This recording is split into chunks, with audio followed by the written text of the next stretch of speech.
Bismillahirrahmanirrahim.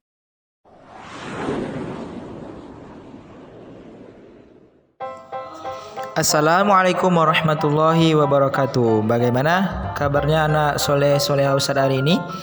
Ustadz doakan semoga anak Ustadz semua beserta ayah bunda selalu dalam keadaan sehat dan selalu dalam lindungan Allah Subhanahu wa taala.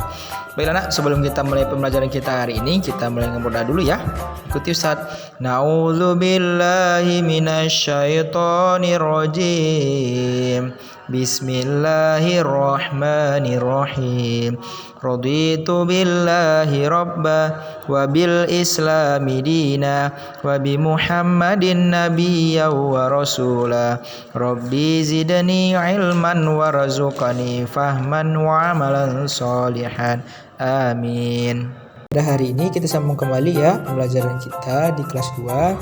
Insyaallah pada pekan ini kita akan coba mempelajari tentang memahami hadis terkait anjuran menuntut ilmu. Nah, dalam buku anak Ustadz ada di halaman 20 sampai dengan halaman 24. Silakan anak Ustadz perhatikan video yang Ustadz lampirkan berikut ini ya nak. Perhatikan dengan seksama.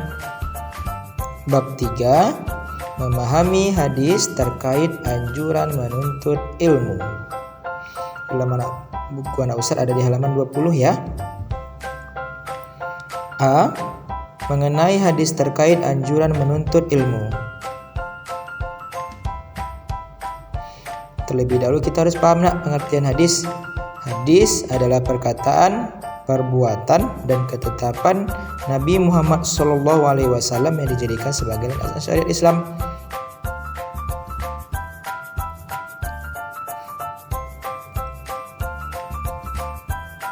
Sedangkan menuntut ilmu artinya mencari ilmu, bisa dengan cara bertanya, melihat, mendengar, atau dengan membaca. Nah, ada banyak sumber ilmu yang kita bisa dapat, bisa dari buku, bisa dari guru, dan lain sebagainya ya nak ya. Setiap muslim kita menuntut ilmu itu adalah sesuatu yang diwajibkan, sebagaimana hadis dari Nabi Muhammad SAW yang berbunyi, "Thalabul ilmi fardhatun ala kulli muslimin," yang artinya menuntut ilmu itu adalah wajib bagi tiap-tiap muslim. Jadi maknanya bahwa kita menuntut ilmu itu adalah kewajiban bagi kita sebagai manusia, terutama sebagai umat muslim. Bukan hanya laki-laki saja ya nak ya, tetapi perempuan juga memiliki kewajiban yang sama, baik yang tua maupun yang muda, sesuai dengan kemampuan dari akal kita masing-masing.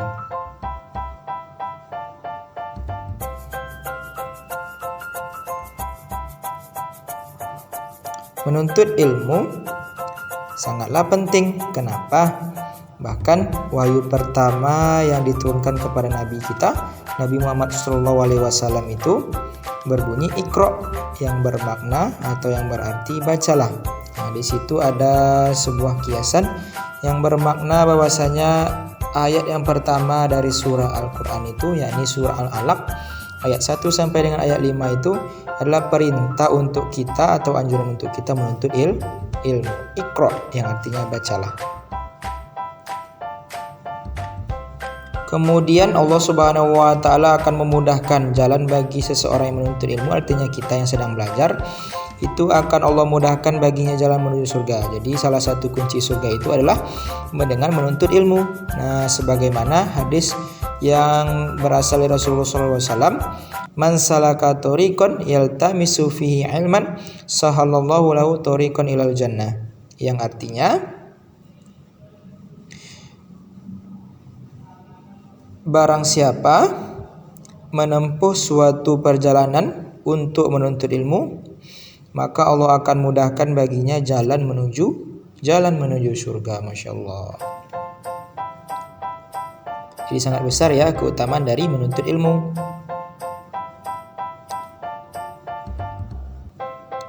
Kemudian Allah akan mudahkan orang-orang yang berilmu masuk surga, karena dengan ilmunya itu dia akan mengetahui amalan apa yang membuat ia amalan apa yang membuat kita masuk ke surganya Allah Subhanahu wa taala. Jadi dengan ilmu itu kita akan mengetahui bagaimana amalan apa saja yang bisa mengantarkan kita menuju surga. Maka dengan ilmu itu pula, dengan menuntut ilmu itu pula, dengan belajar itu pula, kita akan mengetahui cara beribadah dengan benar, cara berwudu yang benar, dan banyak ibadah lain-lainnya ya.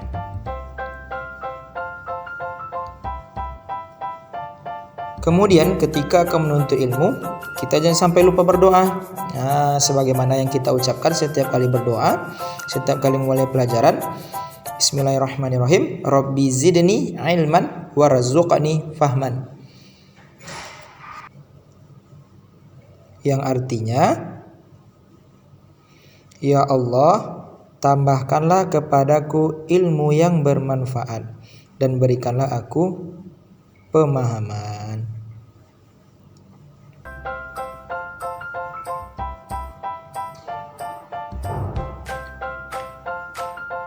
Memiliki sifat berani bertanya sebagai praktik dari pemahaman Al-Quran. Surah An-Nahl ayat 43. Ini materi yang ada di halaman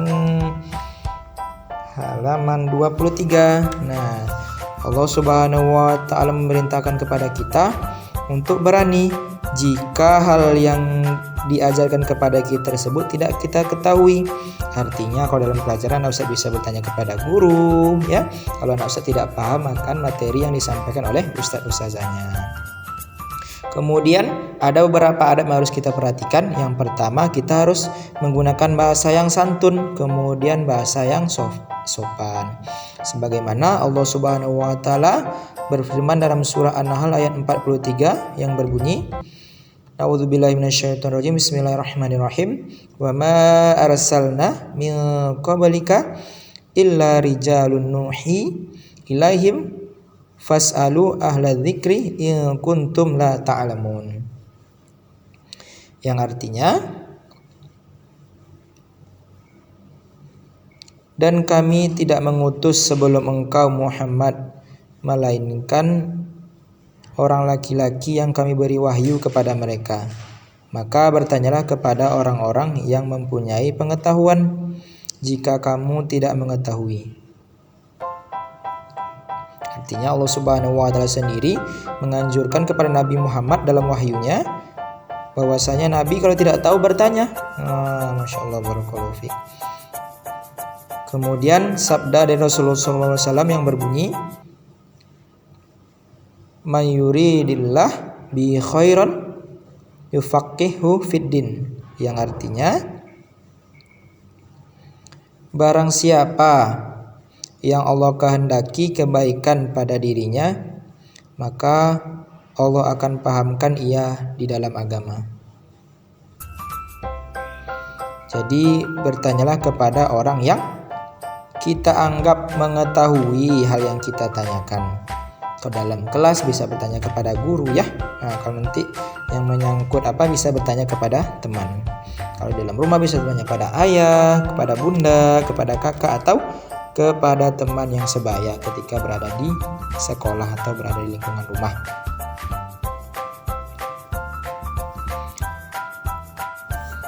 Adapun dengan kita berani bertanya, ilmu pengetahuan yang kita dapat akan bertambah, nak.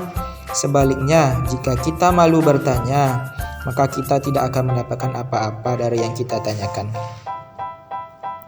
Alhamdulillahirabbil alamin. Telah selesai materi kita pada pekan ini.